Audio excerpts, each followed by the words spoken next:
कामयाब होने के लिए 3 चीजें जरूरी होती हैं, इखलास, मेहनत और दयानत।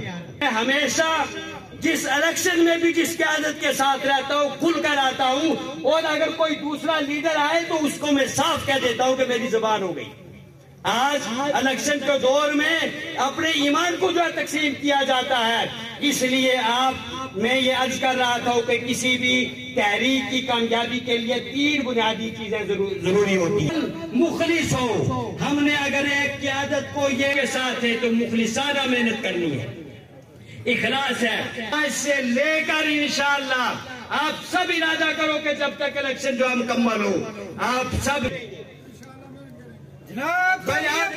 इंशाअल्लाह नहीं करेंगे, और दूसरी दयानतदारी के साथ इंशाअल्लाह मेहनत करेंगे। ये वो बुनियादी चीजें होती हैं, और हमें इलाका जात के अंदर हिकमत के साथ काम करना है। वो कोई कहता था कि कौन खतरे में है, कोई आपको ये बातें करनी है कि अपने लीडर है, इनके इंसाफ को रखना है। इनकी पूंछ की कोई तकदीर बदल सकता है, पूंछ को अगर कोई आगे ले जा सकता है। यहाँ की जो है गनी साहब है, और इनके अंदर वो क़यादती कायदाना सलाहियत है। आज अवाम के बीच में एक जश्न का माहौल है। बेसिकली सारी पार्टियां जो हैं, सारे कैंडिडेट इलेक्शन की शुरुआत कर चुके हैं, मीटिंगें कर रहे हैं। तो गनी साहब परसों जम्मू से आए थे, तो कल ये प्रोग्राम बना कि हम भी एक मीटिंग करते हैं अपने जो चुनिंदा लोग हैं उनको दावत देके। तो छोटी सी कॉल पर बेसिकली घर में प्रोग्राम था, तो पब्लिक ज़्यादा हो गई, तो बैठने की जगह कम पड़ गई।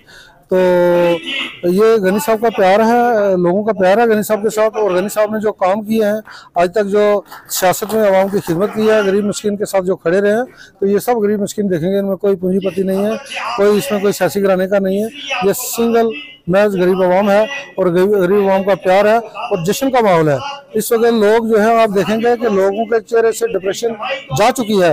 लोग ये मन बना चुके हैं कि चौधरी गनी साहब को इस बार अपने लीडर को असेंबली में भेजना है। और ये हमारी ज़िंदगी में और इन लोगों की ज़िंदगी में ये पहली बार होगी कि कोई लीडर चुन के जाएगा। पुंछ में लीडर लोग, यहाँ जो बुजुर्ग लोग हैं वो ये कहते हैं कि यशपाल शर्मा के बाद पहली बार एक लीडर आया है, दूसरा यशपाल शर्मा वो चौधरी गनी आया है। तो शहर से, गांव से, जिसको हर जगह से समर्थन हासिल है। तो आपके माध्यम से बाकी जो लोग इस वक्त इस प्रोग्राम को देख रहे हैं, उनसे भी मेरी ये गुजारिश है कि तरक्की के लिए, खुशहाली के, डेवलपमेंट के लिए और एक अच्छा रहनुमा चुनने के लिए चौधरी गनी साहब की सपोर्ट करें। और ये 30 दिन जो है उनके साथ खत्म कर दिया। मैं इस आवाम की खिदमत के लिए 24 घंटे जो है हाजिर रहता हूँ, और इनके हर दुख में, दर्द में, हर परेशानी में इनके साथ खड़ा हूँ। ये कारवां चलता रहा हमारे पंचायतों के इलेक्शन हुए, बीडीसी के इलेक्शन हुए, डीडीसी के, उन इलेक्शनों में आवाम ने भरपूर मेरा साथ दिया, और जिसकी वजह से मेरे साथी भी जीते, मैं खुद जीता, मेरी बेटी जीती। और 2014 में जब हमने इलेक्शन असम्बली का हारा, उसके बाद मेरे साथियों ने फैसला किया कि हम किस जमात में जाए। उस वक्त पावर में 2 जमातें थी, लेकिन हमने उन दोनों जमातों की पेशकश को ठकराते हुए हमने कांग्रेस का दामन थामा। हमने इस किला को जो बिल्कुल बर्बाद हो चुका था, तिनका तिनका करके इसको इकट्ठा किया और एक महल बनाया कांग्रेस का, जबकि जम्मू कश्मीर में कहीं भी कांग्रेस का नाम नहीं था। लेकिन पुंछ के अंदर आपने देखा भी होगा, हजारों की तादाद में लोगों ने कई बार कांग्रेस के रहनुमाओं का स्वागत किया। लेकिन मुझे अफसोस है कि उस जमात को सिर्फ अपनी कुर्सियों की, उन हमारे लीडरान को सिर्फ अपनी कुर्सियों की फिक्र है। वो अपनी कुर्सी के लिए रजौरी पुंछ के बावजूद आवाम को हमेशा धोखा देते रहे, इनके खिदमतगारों को हमेशा धोखा देते रहे। हम लीडर नहीं हैं, हम तो इस आवाम के खिदमतगार हैं। आज मैंने इसलिए ये छोटी सी एक मीटिंग बुलाई थी। मैं इन साथियों का दिल की मैं गहराइयों से शुक्रगुजार हूँ कि इतने बड़ी बड़ी जमातों के यहाँ जलसे हुआ करते थे, जितने यहाँ लोग आज इस मीटिंग में जमा हुए हैं। और मैं इन लोगों से मशवरा लेने के लिए आज इनको यहाँ बुलाया गया था। ये जो फैसला करेंगे, मैं आवाम के पीछे हूँ, आवाम मेरी रहबर है। आवाम मुझे जहाँ भेजेगी मैं उसी जमात में जाऊँगा। आवाम कहेगी इंडिपेंडेंट इलेक्शन लड़ना है, मैं तब भी लड़ूंगा। आवाम कहेगी घर बैठ जाओ, मैं तब भी बैठ जाऊँगा। मेरा मिशन है कि पुंछ की हमारी सियासत जो है वो डिपेंड करती थी बरादरियों पे, वो डिपेंड करती रही है मजहबों पे। हमने हमेशा अच्छे आदमी को हराया, इसलिए हराया कहीं बरादरियों का, कहीं गुजर बरादरी का, कहीं गैर गुजर बरादरी का, कहीं मुसलमान का, जो वास्ता दे के हमने इनको तकसीम किया गया। पुंछ का और पुंछ के भाईचारा को हमेशा ठेस इलेक्शन में पहुंचती रही, लेकिन अल्लाह का करम है, जिस मिशन को हम लेके चले थे हमारे साथ तमाम बरादरियों के लोग थे, तमाम मज़ाहिब के लोग थे, और जो 2014 में मेरे साथ खड़ा हुआ था आज तक वो उसी स्टेज पे खड़ा हुआ है।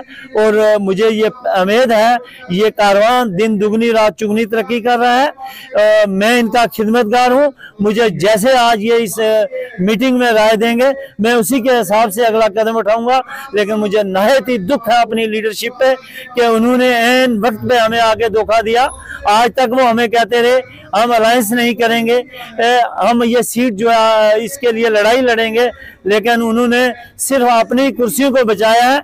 मेरे अल्लाह के फैसले बहुत ही ताकतवर होते हैं। मेरी यही दुआ है कि जिन्होंने अपनी कुर्सियों को बचाया है अल्लाह ताला उनको उस मंजिल पे नहीं पहुंचाएगा।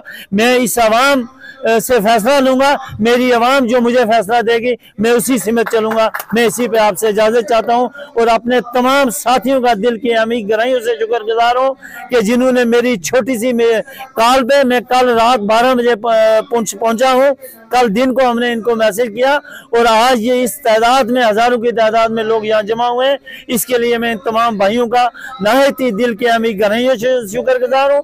बगैर मजहब मिलत, बगैर रंगो नस्ल हमारा यही मिशन है। हमारा मिशन है डेवलपमेंट, हमारा मिशन है नाइंसाफी के खिलाफ लड़ना। वो इंशाल्लाह हम लड़ते रहेंगे और इस भाईचारा को मजबूत करते रहेंगे।